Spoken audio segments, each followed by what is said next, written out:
Ce qui vient vers moi, ce que j'ai à vous dire est très particulier, spécial.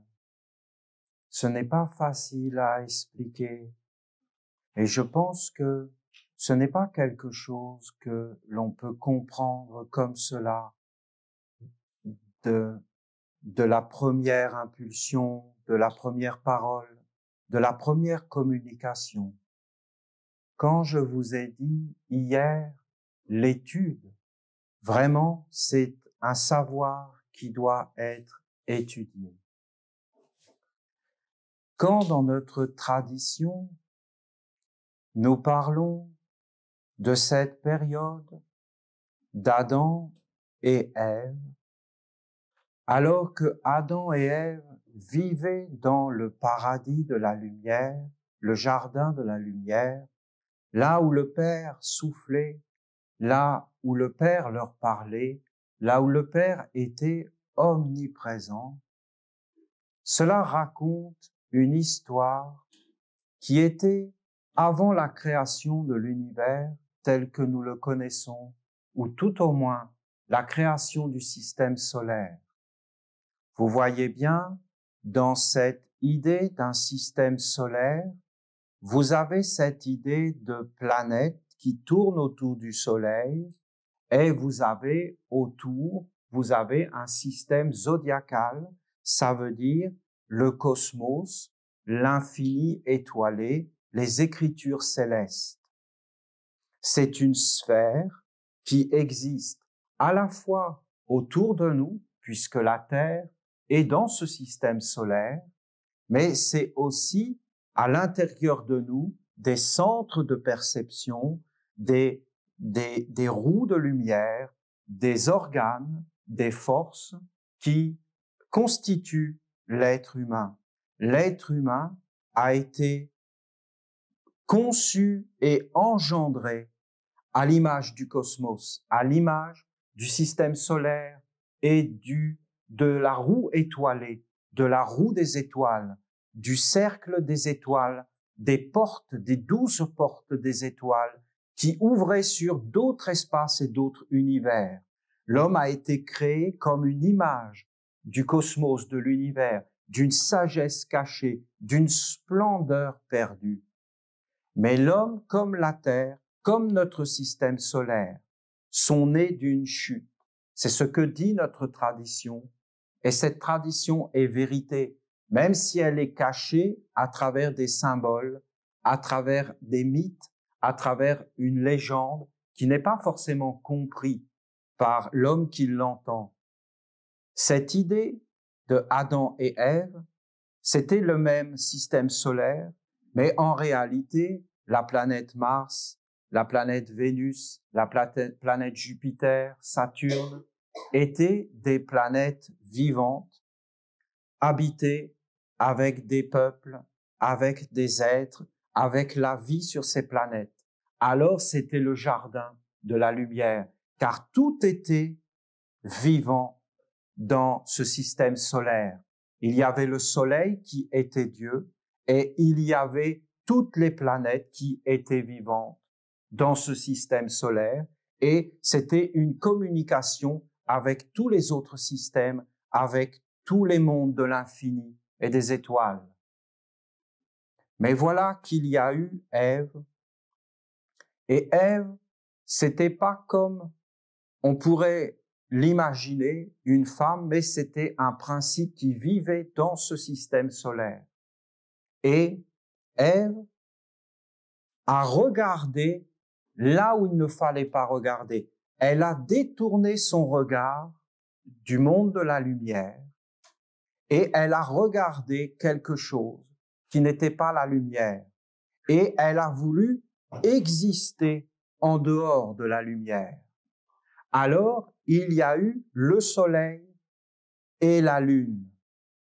La lune est apparue. C'est pourquoi on a dit que Ève était un côté d'Adam, une côte d'Adam, c'est-à-dire la lune est sortie du soleil et la lune est apparue. Et avec la lune est apparue la chute, le principe de la chute, parce que tout le monde s'est mis à regarder la lune et tout le monde a cru que la lune était resplendissante, était dans la gloire, et ils se sont dit, mais la lune, c'est le soleil. Et ils n'ont pas su voir quelle était la réelle différence. Alors, ça a été la chute, des enfants ont été mis au monde, et c'est ainsi qu'est apparue notre existence, l'existence des hommes sur la Terre et même la planète Terre. Toutes les autres planètes se sont éteintes et sont mortes de cette apparition de la Lune et aussi de l'eau. Parce que vous voyez, il y a eu une larme qui a coulé. Et cette larme, en réalité, c'était la larme de la tristesse, la larme du désespoir, une larme de la souffrance. Et de cette larme est née l'eau. Et l'eau s'est imprimée de cette larme, de cette souffrance, de ce désespoir qui a touché la terre. Alors, l'eau ayant touché la terre, la vie de cette eau a donné naissance à des mondes. Et ainsi sont nés les hommes. On a parlé, par exemple, de Abel, de Caïn, et on a parlé de Caïn qui a tué son frère Abel et qui a tué une partie de lui, qui a versé le sang sur la terre. On a parlé du troisième fils qui était Seth. Tout cela, en réalité, a existé, mais ça parle de la création de la Terre et de la chute de notre système solaire. C'est quelque chose qui est lié à notre planète et à notre histoire. Bien sûr, c'est très loin de nous et nous ne pouvons plus réellement le voir aujourd'hui. Mais ces choses ont réellement existé, pas comme on l'imagine, mais nous sommes des héritiers de cela. Caïn a été un fils d'Ève qui portait en lui le principe de la condensation. Et c'est lui qui a comme créé la terre telle que nous la connaissons. Il a fait apparaître un monde qui n'existait pas. Il a fait apparaître une existence en dehors du monde divin. Alors, plus personne n'a vu le soleil. Plus personne n'a vu l'origine. Mais tous se sont mis à regarder cette eau qui était apparue, cette larme et cette existence qui était liée à la lune. Et tous ont cru que c'était la lune qui était la divinité. Tous ont cru que Ève était la divinité, était Dieu. Et tous les êtres ont été dans cette magie. Et tous les êtres ont été séparés du Père et du principe divin qui était le germe de la lumière, le principe d'Adam qui était dans le soleil. Mais plus personne n'a réellement vu le soleil. Alors, il y a eu cet être, Caïn, qui a pris la lune comme source du soleil et qui a créé un monde de condensation et de réalisation. C'étaient des êtres qui avaient des corps, mais en réalité, ils étaient comme des univers à l'intérieur d'eux. Il y a eu plusieurs fils de Caïn, des fils de Seth et des fils d'Abel. Et un des fils de Caïn a réellement amené tout le principe de l'humanité actuelle avec la ruse, avec toutes ces choses, avec une vie en dehors du Père. Puis est venu Enoch. Enoch est une humanité qui a retrouvé le chemin vers Adam et vers le soleil.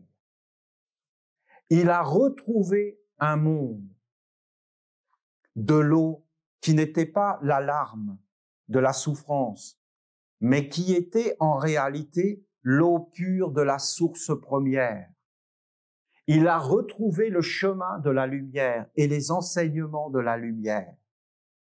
Mais en même temps que Enoch est apparu sur la terre, alors est né l'usurpateur, celui qui allait devenir l'usurpateur. Et lui, il a vu toute la sagesse qui était apportée par Enoch. Et il a vu aussi la sagesse de sa tradition. Il a vu comment le monde avait été créé. Et il s'est dit, si le monde est créé de cette façon-là, c'est qu'en réalité, Dieu et les dieux l'ont voulu ainsi. Et cela est béni par les dieux. Alors, je prendrai toute cette sagesse et tout ce savoir, je prendrai tout ce monde qui m'est donné et je le structurerai et je le ferai vivre et je deviendrai le Dieu de ce monde. Alors, il a mis en œuvre tout ce qu'il disait et il s'est emparé de l'humanité tout entière. Bien sûr, pas de toute l'humanité, car il y avait les fils d'Enoch. Et les fils d'Enoch, eux aussi, ont dit, nous serons fidèles au Père et nous n'irons pas dans ce principe de la descente et de la mort et de la chute, mais nous irons dans le principe de la remontée vers la lumière et vers le Père. L'usurpateur a dit, très bien, puisque nous vivons dans ce monde, nous organiserons ce monde et nous vivrons dans ce monde. Alors que Enoch a dit, nous ne sommes pas destinés à vivre dans ce monde.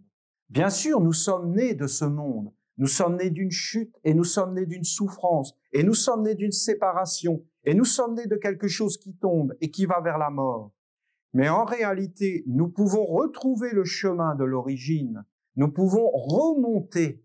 Nous pouvons sortir de cet état et remonter vers l'origine.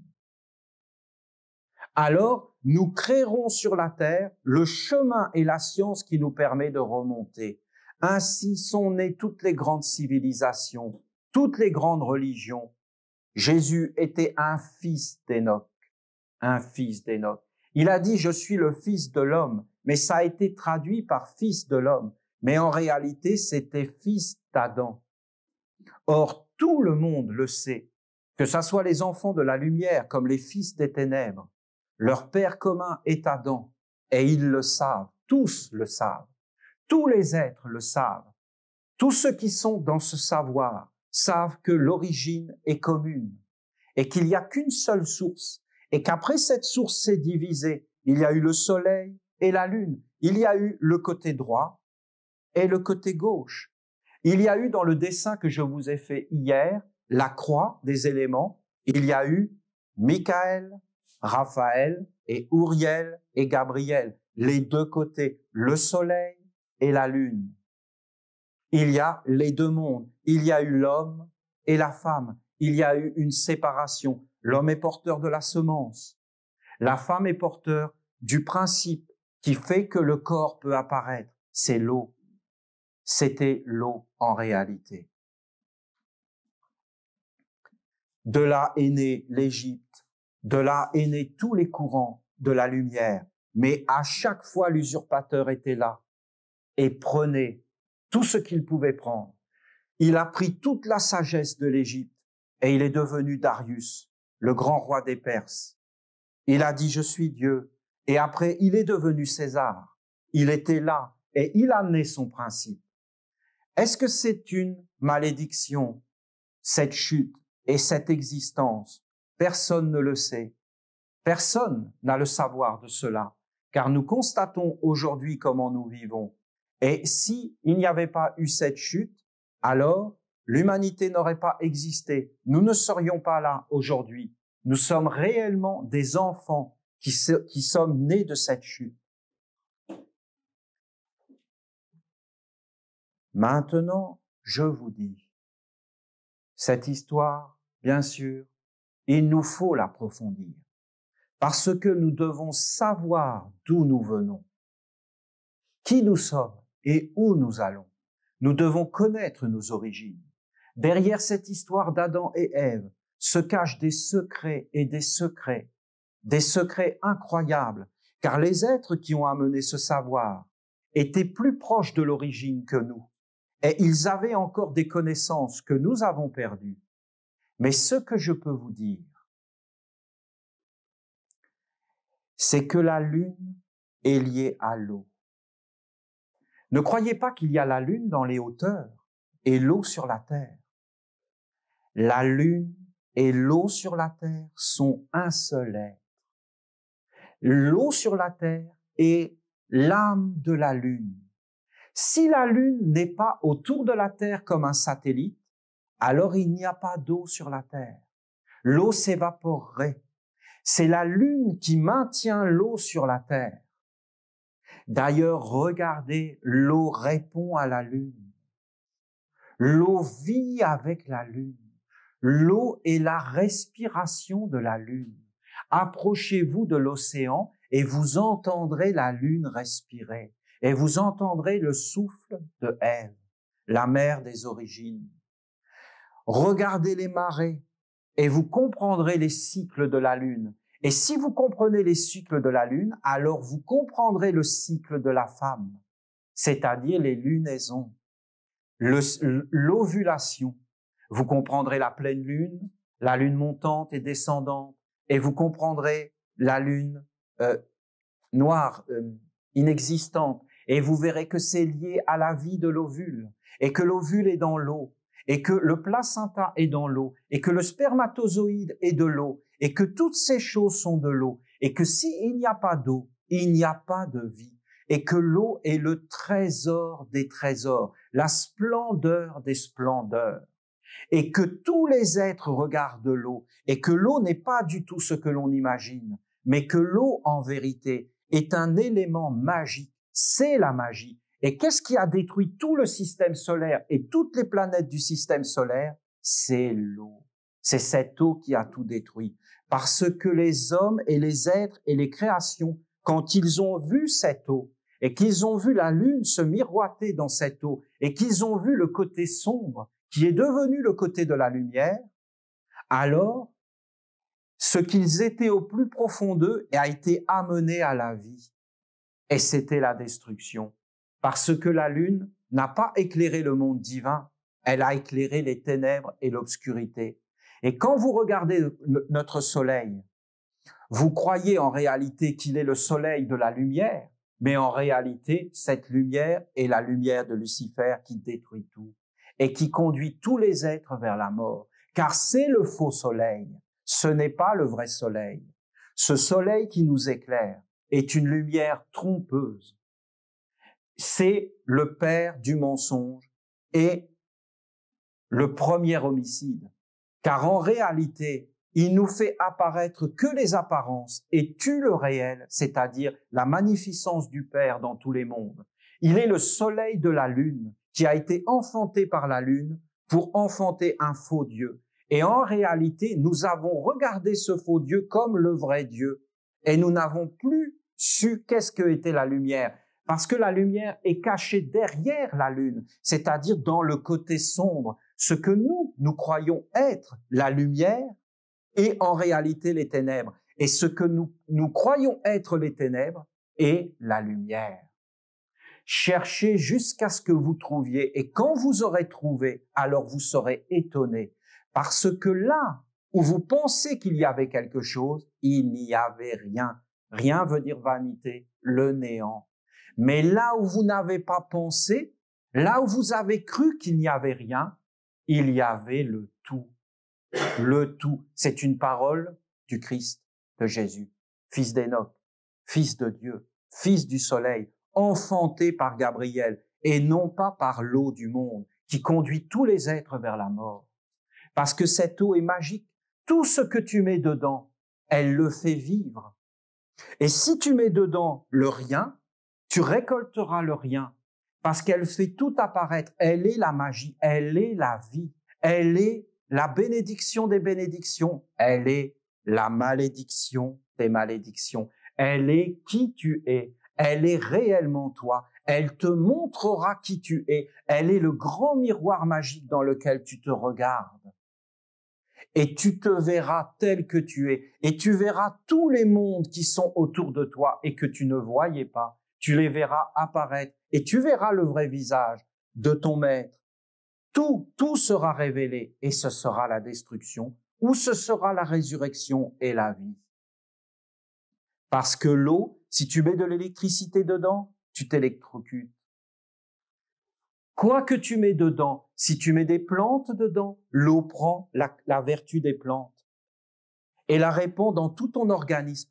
Bois un médicament avec de l'eau et l'eau met le médicament dans tout ton corps. Parce que l'eau, c'est l'agent magique universel. L'eau, c'est le trésor des trésors. C'est la perfection des perfections. Oui, mais regardez les hommes. Ils n'ont vu qu'un côté de la vie, c'est-à-dire le côté qui est devant eux. Mais ils n'ont pas vu le côté qui est derrière eux, c'est-à-dire les ténèbres. Et ils n'ont pas éclairé les deux côtés du fleuve, du serpent de la sagesse ou du serpent tentateur. Ils n'ont pas séparé les mondes. Ils n'ont pas vu qu'il y avait toujours deux mondes. Ils ont vu qu'un seul monde. Ils ont regardé que le monde de Ève qui avait chuté, c'est-à-dire de la mort. Et ils n'ont vu que le soleil. Et ils n'ont appelé que le Dieu dans ce monde de la mort. Mais ils n'ont pas vu l'autre monde. Pour cela, il fallait entrer par la porte étroite. Il fallait être un fils d'Enoch. Alors, c'était tous les secrets qui sont cachés dans cette eau. Ah, un système solaire. Mais bien sûr. Ah, la terre est vivante. Mais bien sûr. C'est le corps de l'homme. Mais où est la lune dans l'homme? Elle est dans le ventre de l'homme. Où est Vénus dans l'homme? Elle est un peu plus au-dessus du nombril. Où est Mercure dans l'homme? Il est au-dessus du plexus solaire. Où est le soleil dans le cœur? Où est Mars dans le cou? Où est Jupiter derrière le front? Où est Saturne au-dessus de la tête? Mais les hommes ont fait mourir toutes ces planètes à l'intérieur d'eux, tous ces corps entièrement tournés vers la Terre et vers une organisation de la Terre. Et ils ont abandonné tous ces peuples qui étaient en eux. Où sont les végétaux, les minéraux, les animaux? Où sont les hommes? Dans la lumière, dans la remontée, des êtres qui pensent dans la lumière, qui deviennent des créateurs. Non, les hommes sont endormis dans les ténèbres et ils ne s'éveillent pas de l'autre côté de la vie. C'est très difficile à expliquer. Très, très difficile. Nous vivons dans une lumière trompeuse. Et quand nous dormons, la lumière s'éteint. Mais le vrai soleil est caché derrière notre sommeil. C'était l'ancien monde. Et nous nous sommes retournés de l'autre côté. Et nous avons perdu la vision de ce qui est caché. Aujourd'hui, si vous regardez ces planètes dans l'homme, vous pouvez même regarder le zodiaque, la porte des 12, les 12 portes des étoiles. La tête, c'est le bélier, le cou, c'est le taureau. Et ainsi de suite, jusqu'aux pieds, c'est le poisson. Ils l'avaient dit, les anciens. Ils ont créé l'astrologie. Ils ont dit, c'est ton thème astral. Ah bon? Pourquoi? Mais c'est très simple. Parce que quand l'enfant naît, d'où il vient? Du spermatozoïde de son père, l'eau. De l'ovule de la mère, la lune. Du placenta, l'eau. Et quand il naît, il est dans l'eau qu'on ne voit pas. Et en réalité, il regarde où est Jupiter, où est Saturne, où est Vénus, où est le soleil dans cette roue des étoiles. Et il lise l'écriture des dieux pour dire, voilà, quand cet enfant a inspiré l'air, alors c'est imprimé dans son eau les étoiles, les influences, la tisane des dieux. Ça s'est imprimé dans son eau. Alors, il sera un bélier ascendant Sagittaire. Il aura Mars dans telle maison. Alors, ça veut dire que sa vie sera comme cela, qu'il aura telle attitude, tel comportement. Mais en réalité, ce zodiaque était le zodiaque de l'usurpateur et de Lucifer. Et les hommes n'ont pas vu que leur ciel était imprimé et que ces êtres étaient l'eau qui a chuté et que cette eau les conduit à la mort et au rien et les conduit en réalité dans le monde de la lumière trompeuse et que leur vie tout entière est dans cette lumière trompeuse et qu'elle n'est pas dans l'autre zodiaque, le ciel bleu de notre Père Gabriel, celui qui éveille l'autre côté de la vie, celui qui donne la force à l'invisible et non pas au visible. C'est réellement toute une science, je te dis. Si tu te laisses faire par la passivité de la vie, parce que les hommes, ils attendent en croyant qu'ils vont être sauvés, tu mourras. Tu disparaîtras et tu mourras. Si tu éveilles en toi la filiation des fils d'Enoch et que tu t'empares de cette eau, de Gabriel, l'eau qui vient du soleil, du vrai soleil, tu vivras, car c'est l'eau de la vie ou l'eau de la mort. Celui qui goûtera mon corps, celui qui vivra dans cette tradition, vivra. Parce que les hommes n'ont pas compris qu'ils sont dans un monde de la chute. Et vous pouvez dire tout ce que vous voulez, nous ne pouvons pas faire autrement. Nous devons l'accepter. Mais une fois que nous avons accepté cela et que nous ouvrons nos yeux, qu'est-ce que nous voyons? Nous sommes des créateurs. Des créateurs, je vous dis.